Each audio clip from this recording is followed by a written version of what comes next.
Guys, silipin natin si Tim Tim. Kasi si Tim Tim, tingnan nyo, di ba meron silang baby? Meron silang baby, si Sabrina, na 7 days pa lang.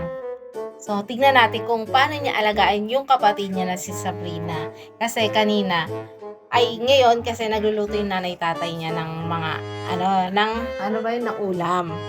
So, si Tim Tim busy sa cellphone niya. Tingnan natin kung ano. Kasi kanina nagulat ako, gusto ko lang ipakita sa inyo kung ano yung ginagawa ngayon ni Tim Tim sa kapatid niya.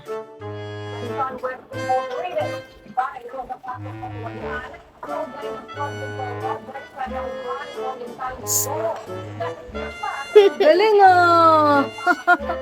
Ang galing ni Tim Tim ah!